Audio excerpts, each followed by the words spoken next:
And now, Fairfax Breakfast Club with your host, Bazil Lemba. Hello, welcome to the Fairfax Breakfast Club. My name is Bazil Lemba and I will be your host. The Fairfax Breakfast Club is a weekly program, and in this program we bring you valuable and workable know-how you can use to improve your networking and grow your business. We always start with a quote on the show. And the quote for this show is, cash flow equals the energy of business. And this quote is from Connie Mitchell from Mitchell Business Services. Today, we have somebody called, interestingly enough, Mr. Energy. Mr. Energy. And that is Ed. Ed, why don't you introduce yourself? Hi, I'm Mr. Energy. I was a 27-year insurance agent, and since retiring from that, I have found the network marketing business with Ambit Energy. And right now, the only thing I can say is I love it every day, and that's why I'm Mr. Energy, is because it gives me the opportunity to work with other individuals and help them find and grow to what their potential would be in the networking business. Very good. Okay, excellent. I have a question. You happen to be one of the greatest networker around, from what I can tell. It depends on who's saying that. It depends on who's saying that. I do a lot of networking. Okay, very good. That can be dangerous though too, because sometimes if I'm out on the street, I have to be careful that the police and so forth don't see me. No, I'm just kidding. I was interested. Yeah. So what would you say was the biggest success in networking? Right now, the biggest success in networking. I've networked many things. Even from a child, I was a door-to-door person, going ahead and having people pay for our baseball or other types of sports, and leading that way up to the present. I'm trying to think, my biggest success would probably be helping some individuals that were looking to increase, of course, their own income. The one individual didn't believe in themselves to begin with, and they didn't think that they had the capability of making this type of business work, because they were anxious that you had to be a super salesman to do it. And the bottom line is that the individuals just have to have the attitude and the work ethic to say that I'll try. So the end result was they didn't have a car, and their goal was to be able to earn enough money to be able to pay recurringly for a car. And they succeeded. It took a little while. It was 4 or 5 months, and they succeeded in obtaining that goal and got their first car. So I think that was something I remember a lot. Okay, excellent. And what would you say is the biggest challenge in the game of networking? The biggest challenge is simply that individuals are quick to want an easy fix. So discouragement is probably the biggest challenge. A lot of individuals want something as it is, instant gratification. If I can't eat it today or drink it today or play with it today, then I'm not interested in doing it. And most individuals find that, you know, after 1, 2 weeks, maybe even a month, maybe 2 months, they're not willing to continue. They actually haven't found maybe a reason why. There's excuses made. But the answer is that if you figure out that never quitting is the answer, you can always go ahead and ask 10 people, and if you keep asking, there'll eventually be a yes in there. You just have to wait to find the yes. So quitting is the biggest challenge. Okay. So you're saying that people want to eat what they kill? Pretty much. That's pretty much, yeah. If you can't have it today, it's, you know, we've got that society going today. You know, if I can't drive up to the particular fast food and get it now, I don't want it. So, you know, again, instant gratification. And that's the problem is that in many people's minds, they look at the ability to have something immediately. So they see the beach house, they see the big car, whatever goes with all of that, and they feel that that should be something that's done overnight. And while that does happen on occasion, it's not the norm. The norm is, you know, some hard work toward what you want. Yep. Very good. Now, you've been successful in the past. You have businesses. What would you recommend outside of network marketing? What advice would you give somebody who would like to improve their networking? Self-improvement.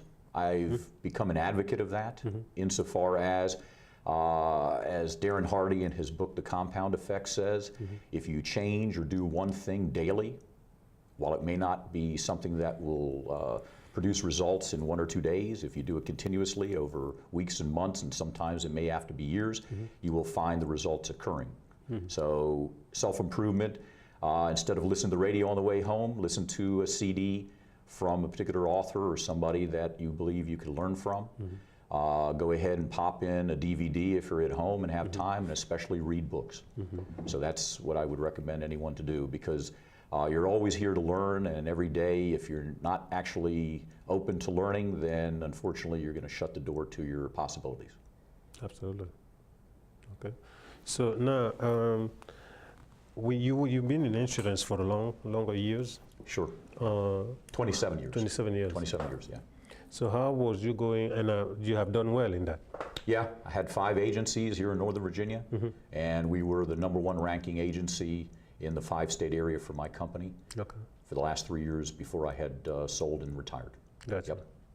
So what was you teaching to your agent then to drum up how to drum up the business? What were you teaching them? A little different business insofar as the network marketing, but very similar in the context of we marketed a lot, but I marketed myself. Gotcha. So eventually what I did was I determined that the day-to-day routines were ones that I could not be involved with in order to grow the business. So what I did was I got out in the community. One day I finally made the conscious decision to go out in the community and be a part of what was going on. It's obviously important, one, to give back, so you can't always be a taker. You eventually have to be a giver. But more importantly, I got out and I got to meet people. Gotcha. And as I went through and met people, eventually they got to know me, and I got introduced to more people, and it continues on. And eventually the biggest thing that you can obtain from somebody is trust. So in the insurance business, it was one thing because it might have been a pricing type of product, but if you were handling something bigger like their monies in some type of financial account, then you had to have trust in order to deal with somebody. Nobody wants to give you $100,000 without knowing you a little bit better than a day.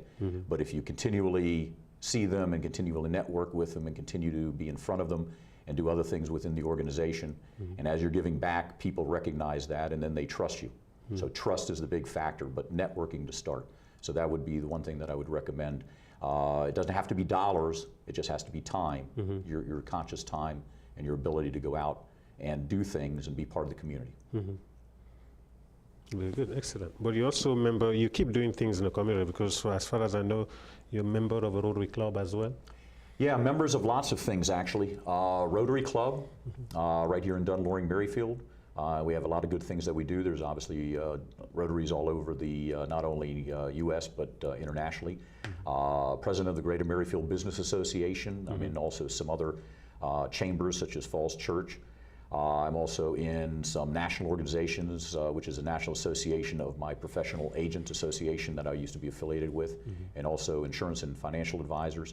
And again, just being part of all of those things gives me exposure to individuals and allows me to network with them. But I find gratification in the ability to go ahead and have a lot of contacts.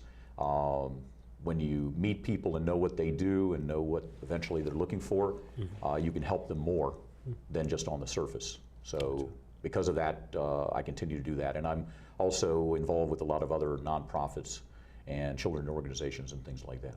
Yep. Now, I'm going to ask you a very personal question. Sure. What is the biggest challenge in life? Biggest challenge in life? Biggest challenge in life is to always press forward and make sure that you're never going to step back.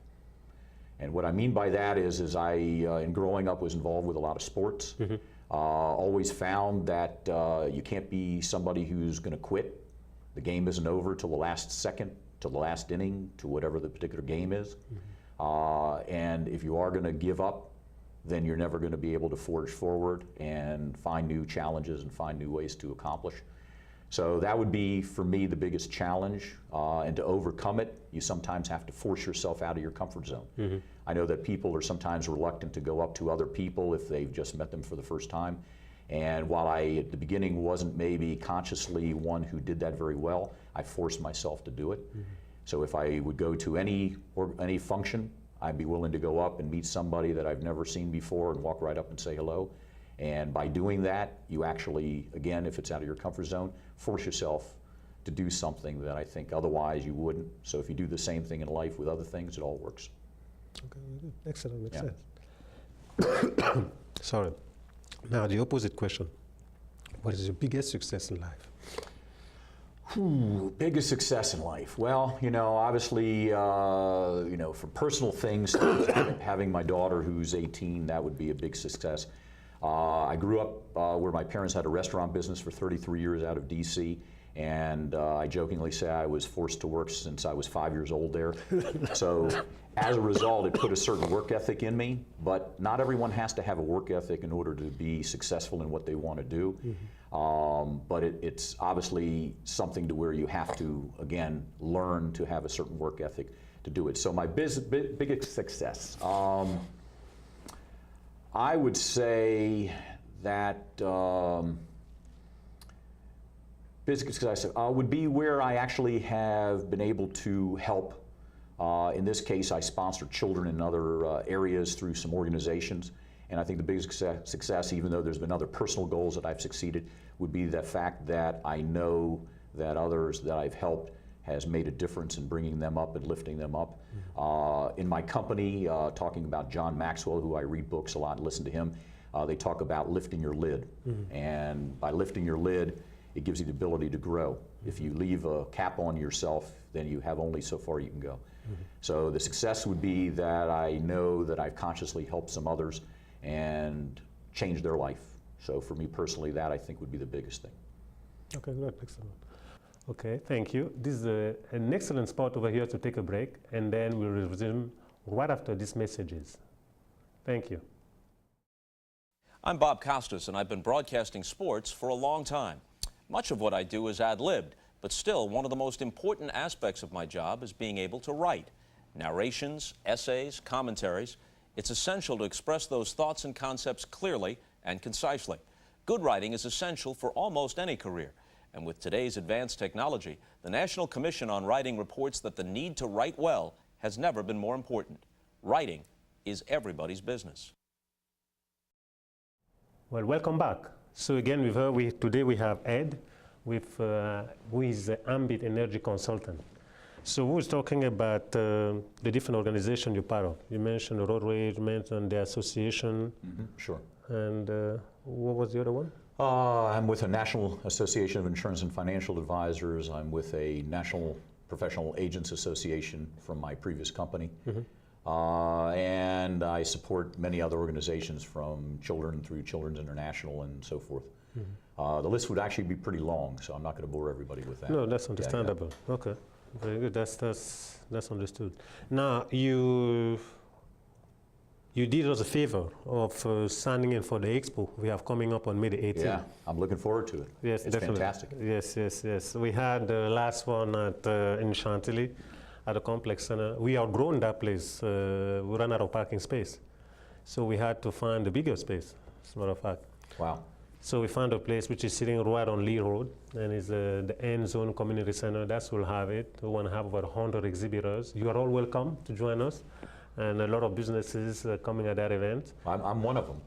Absolutely. Yeah. You'll be there well represented. One of them. Yeah, it's going to be a great event. We're very much excited about it. You attended the last one. Tell us a bit about your experience at the last expo. I network a lot, as we've already spoken about, and it was fantastic. As you mentioned, it was I don't even know, again, 100 vendors more. It was well set up. I enjoy the diversity of the vendors there, and I met a lot of people in many different professions and got a lot of contacts from it. Personally, if anybody's looking to meet anybody, I would recommend being there, 100%. Yeah, definitely. And we try to make it also comfortable, so one and all can easily have access to one another. Sure. And then, there was food there, and this time we're going to have 5 restaurants. 5 restaurants, yes. Okay. Yeah, that'll be fantastic. Yeah, definitely. Yeah, I usually go to network, but having the food and drink there is fantastic. So doesn't hurt. It doesn't hurt. I would recommend that. So having 5 restaurants is fantastic. Plus, it gives us exposure to some of the good restaurants. Yes, definitely. That's the idea. FP Chang will be one of the restaurants having this time. Gotcha. Yeah. So and many of the restaurants are joining, so they're going to be very, very, very exciting. Sounds good. At last event, we had Christina Boueri as one of our speakers. Right. I'm going to get to the speaker this time. We're fortunate this time our MC is a lady named Jane Fox. She's an Emmy Award-winning journalist 4 times. Wow. At that. And not only that, she's also going to do a seminar on public speaking. That'll be good. Yes, because we're going to have 3 different seminars, one on personal efficiency, social media. It will be a great opportunity for people to network and to learn. No, it's a combination, well. exactly. Yes. It allows you to be able to do one and then have a break and do the other. Yes, definitely. Yep. And we put those events actually because from the exhibitor standpoint, it's like taking your shop to the marketplace. Right. Really. Because I always say my argument is if you stay at your office that day or at your shop or whatever it may be, if you are lucky, from that day, which is the May 18, by the way, from 9 a.m. to 2, which is a good 5 hours, if you stay in your office that way, you made maybe 10 new contacts. However, if you come to that event, we're talking about 150 to 200 contacts. And add to that the fact that the exhibitor get the complete list of all they go to exhibitors. That's exactly because you don't have probably the ability to get through every Yes. vendor and every person. Yes, we're making it easy for them. List, yes. which I've been involved even from your Breakfast Club does the same thing. That's a perfect way to make sure that you haven't missed anybody. Yes, absolutely. It is, I mean, you mentioned that at the Breakfast Club. In all honesty, I can tell you how many times I wished that other organization do that, give you the list of all attendees. Right. Yeah. No, I agree. I agree. Yesterday I was at an event. I came out. Somebody was there that I didn't want to meet, never get to meet. By the time I turned, she left. Sure. She was an architect, and then I was interested in talking to her, but I was talking to somebody, next time I turned, she's gone. Yeah. No way to find her again. That is the problem, especially when you go to a lot of evening networking type things where it's more casual and people come and go very quickly. So you have to be able to, like you said, network quickly if you want to do that. But in this case, as you mentioned, you have everybody there between the vendors and all the attendees, so you can do it. But having all the contacts is 100% important. 100% important. Absolutely. And then you can follow up individually as you need to and set up, as we would say in some of the networking 101s, which allow you to go ahead and know more about what the individual is doing and their business and how you can have synergies between your particular business and them, which is what the whole reason for marketing is about. Absolutely. And for those who wonder when we're talking about the expo and then some other event, yes, once a month we meet in Fairfax at the Old Town Hall. You see the website right there on the screen. We meet once a month, the 2nd or 3rd Thursday of the month at the Old Town Hall, and that is at 3999 University Drive. We meet there from 7:30 to 9. Come and join us. We'd love to have you, have some fun, find out if you want to grow the business, make some contact. That's definitely a perfect place to do that. I'll take this opportunity to, I've rarely get a chance to do that, I'll take this opportunity to give more information about the Breakfast Club. For those who have never been there, we talk about 90 minutes and about 75 to 80 minutes is about networking. People really get a chance to talk to one another. There is food, naturally. We've mentioned that already. It's always good to have some food there on the table. You get to introduce yourself to one and all. I think that the reason we do that is because you know who is in the room. Right. So if by some reason you never get a chance to talk to the person face to face, when the list comes again, you know, oh, I want to talk to him, but I never get a chance to, so you can follow up on that. Plus, while you're in there, you automatically create an atmosphere of exchanging handshakes with one another and meeting other individuals while you're there immediately, and that's another good thing. Yes. Because a lot of people are maybe again a little bit shy, and that forces everybody to, you know, go out of their boundaries and meet other people. And when they do that, they make connections. Absolutely. We made a point of making it really easy for anybody to network, because I remember some 6, 7 years back, I met a lady. She was so shy, she couldn't talk to herself. Right. But at our breakfast event, if you looked at her, she looked like a tiger to you. Yeah. At that point, she was the hunter. Exactly. She was she was like going after them. She was amazing. It took me a tremendous amount of time and energy to convince her to come in. Right. Because, which I understand, because the other event she had been was not necessarily designed with her in mind. Sure. To make it easy for her.